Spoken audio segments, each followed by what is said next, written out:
Guys welcome back to my YouTube channel. तो कैसे हैं आप लोग? आशा करता हूँ आप लोग अच्छे होंगे।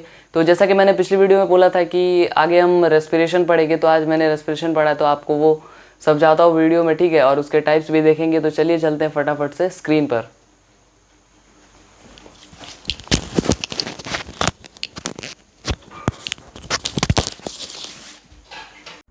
तो चलिए देखते हैं आज हम लोग रेस्पिरेशन का टॉपिक, ठीक है। तो सबसे पहले आप ये डिफरेंस जान लीजिए, रेस्पिरेशन और ब्रीदिंग ये दोनों अलग अलग टर्म है। तो रेस्पिरेशन और ब्रीदिंग में कंफ्यूजन होता है, तो यहाँ पर आप देखिए डिफरेंशिएट मैंने किया हुआ है 4 पॉइंटर्स में। तो रेस्पिरेशन क्या है? The process of breaking down of glucose to form energy is known as respiration. यानी रेस्पिरेशन वो प्रोसेस है जिसमें कि ग्लूकोज को तोड़कर एनर्जी बनाया जाता है, उसी को हम लोग रेस्पिरेशन बोलते हैं। The process of breaking down of glucose यानी ग्लूकोज के टूटने के प्रोसेस को और एनर्जी बनने को हम लोग क्या बोलते हैं? रेस्पिरेशन बोलते हैं, ठीक है। और वहीं पे ब्रीदिंग क्या है? तो it is the process of inhaling and exhaling the air in और out of the lungs is known as breathing. यानी ब्रीदिंग क्या है? इनहेलेशन और एक्सहेलेशन का एक कंबाइन फॉर्म है, ठीक है। यानी जब हम लोग इनहेल और एक्सहेल करते हैं तो वो उस एक साइकिल को हम लोग ब्रीथ बोलते हैं, एक ब्रीथ यानी ब्रीथिंग उसी को बोलते हैं। Inhalation and exhalation the air in और out of the lungs is known as breathing, ठीक है। और दूसरा पॉइंट यहाँ पर देख पा रहे होंगे कि रेस्पिरेशन जो है ये सेल में होता है, it takes place in cell. वहीं पर हमारा ब्रीदिंग जो है क्या है? ये it takes place in lungs, यानी ये जो है लंग्स में होता है। तीसरी बात यहाँ पर देख पा रहे होंगे, it is a chemical process, यानी ये जो है एक केमिकल प्रोसेस है और ये है क्या है? फिजिकल प्रोसेस है। यहाँ पर अब आप देख पा रहे होंगे energy is provided in the form of ATP, ठीक है। इसमें जो है एनर्जी एटीपी के फॉर्म में प्रोवाइडेड होती है। और यहाँ पर देख पा रहे हैं एनर्जी इज नॉट प्रोवाइडेड, यानी एनर्जी इसमें बनती ही नहीं है। इसमें एटीपी के फॉर्म में एनर्जी बनती है और इसमें एनर्जी बनती ही नहीं है, ठीक है। तो ये 4 पॉइंटर्स में आपको रेस्पिरेशन और ब्रीदिंग को डिफरेंशिएट करना है।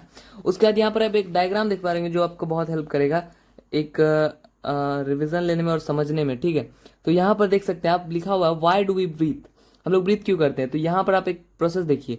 सबसे पहले हम लोग इनहेलेशन करते हैं नोज के थ्रू, फिर नोज से हो जाता है विंड पाइप में, विंड पाइप से लंग्स में आपको O2 मिलता है जो कि ब्लड में चले जाता है, और ब्लड में O2 जाकर ग्लूकोज के साथ कंबाइन करता है और क्या बना देता है? एनर्जी और CO2। और वही फिर CO2 हमारा निकलता है, ब्लड में जाता है, ब्लड से CO2 लंग्स में जाता है, लंग्स से विंड पाइप में, विंड पाइप से नोज में, और नोज से एक्सहेल कर देते हैं हम लोग बाहर, ठीक है। तो ये एक साइकिल है। इसमें बताया गया है कि हम लोग O2 लेकर एनर्जी कैसे टूटती है और फिर कैसे हम लोग कार्बन डाइऑक्साइड को बाहर निकालते हैं। तो यही था हमारा सिंपल सा। इसके बाद हम लोग देखते हैं रेस्पिरेशन के कुछ टाइप्स। तो यहाँ पर देख पा रहे होंगे कि रेस्पिरेशन की जो है वो टाइप है, 2 टाइप है, ठीक है। Respiration and its types. तो यहाँ पर पहला है एरोबिक रेस्पिरेशन और दूसरा है एनारोबिक रेस्पिरेशन। तो एरोबिक रेस्पिरेशन में क्या लिखा हुआ है हमारे पास? The process of breaking down of glucose in the presence of oxygen is called aerobic respiration, it requires oxygen. यानी ये क्या है? ऐसा ग्लूकोज का ब्रेकिंग डाउन जब ऑक्सीजन के प्रेजेंस में रहकर होगा तब हम लोग उसको एरोबिक रेस्पिरेशन बोलेंगे। यानी जब ग्लूकोज के ब्रेकिंग डाउन के दौरान एनर्जी बनेगी और वहां पर ऑक्सीजन प्रेजेंट रहेगा तब हम लोग इसको बोलेंगे एरोबिक रेस्पिरेशन, ठीक है। इसका भी हम लोग आगे भी देखेंगे बहुत डिटेल में, तो अभी यहाँ पर आप याद रखिएगा, ठीक है। और दूसरा जो है वो है anaerobic respiration, the process of breaking down of glucose in the absence of oxygen. यहाँ पर शायद कुछ मैंने गलत लिख दिया था, ठीक है। तो ये क्या है?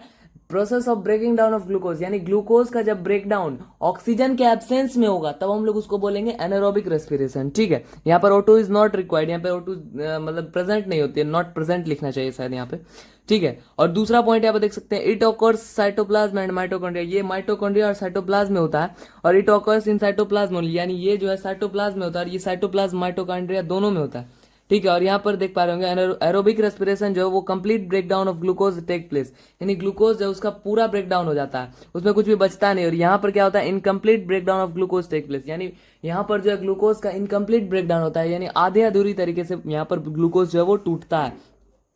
यहाँ पर आप देख पा रहे होंगे एरोबिक रेस्पिरेशन में क्या होता है? More energy is produced 38 ATP in one molecule, one glucose molecule, यानी यहाँ पर जो है 38 एटीपी का फॉर्मेशन होता है। और वहीं यहाँ पर देख सकते हैं आप, यहाँ पर लेस एनर्जी प्रोड्यूस्ड, यहाँ पर 2 एटीपी होना चाहिए, 2 ATP in one glucose molecule, ठीक है।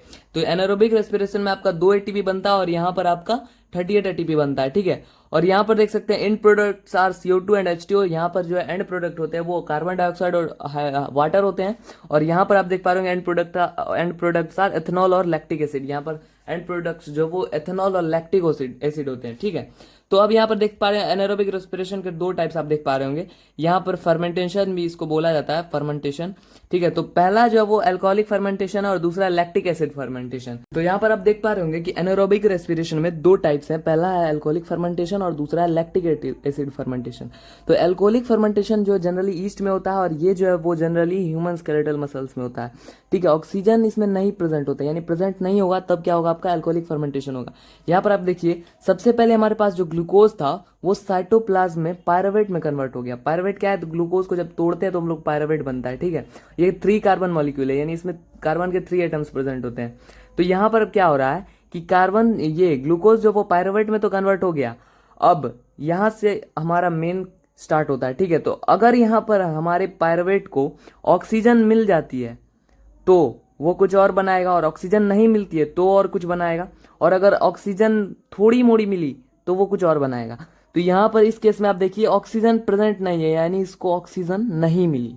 तो यहाँ पर इसने क्या किया, साइटोप्लाज्म में ही रहकर इसने क्या किया, एथेनॉल बना लिया है, यानी अल्कोहल एक टाइप का, ठीक है। तो इसने क्या किया, एथेनॉल बना लिया और कार्बन डाइऑक्साइड रिलीज किया और एनर्जी रिलीज किया। तो यहाँ पर इसने 3 चीजें बनाई।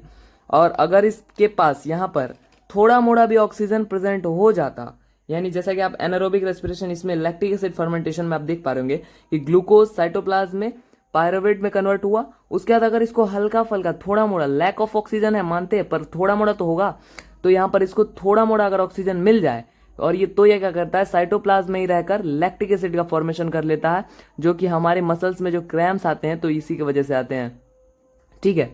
तो उसके बाद ये लैक्टिक एसिड और एनर्जी की फॉर्मेशन कर लेता है। और अब हम लोग देखते हैं कि ये अगर इसको ऑक्सीजन अच्छी तरीके से मिल जाए तो ये क्या फॉर्म करता है। तो यहाँ पर आप देख पाएंगे एरोबिक रेस्पिरेशन में यहाँ पर ऑक्सीजन जो है वो प्रेजेंट है। ये क्या होता है, जनरली ह्यूमंस में होता है। तो ऑल ग्लूकोज है यहाँ पर, ठीक है। उसके बाद यहाँ पर आपका साइटोप्लाज्म में क्या हुआ, पायरुवेट में कन्वर्ट हुआ, ये 3 कार्बन मॉलिक्यूल है, ठीक है। तो इसमें क्या हुआ, ऑक्सीजन प्रेजेंट था, तो ये क्या किया इसने, ये माइटोकॉन्ड्रिया में चला गया, ठीक है। और वहां पर क्या हुआ, इसने CO2 दिया, हार्ड वाटर दिया और क्या दिया, एनर्जी दिया। तो अगर ऑक्सीजन प्रेजेंट हो जाएगा तो ये साइटोप्लाज्म में ना रहकर माइटोकॉन्ड्रिया में चला जाएगा और ये 3 चीजें प्रोडक्ट में देगा। और यहाँ पर आप देख पा रहे हैं एक नोट लिखा हुआ है, ग्लाइकोलाइसिस क्या है। तो ग्लाइकोलाइसिस ये है कि conversion of glucose into pyruvate, यानी ग्लूकोज जो मैंने बताया कि ग्लूकोज को तोड़ा जाता है तो वो पायरुवेट में कन्वर्ट होता है, तो इसी प्रोसेस को बोलते हैं, यानी ये कन्वर्जन को बोलते हैं हम लोग ग्लाइकोलाइसिस, ठीक है। तो दोस्तों आज के लिए बस इतना ही। आशा करता हूँ आप लोगों को वीडियो अच्छी लगी होगी। तो मिलते हैं आपसे फिर किसी नेक्स्ट वीडियो में, तब तक के लिए थैंक यू।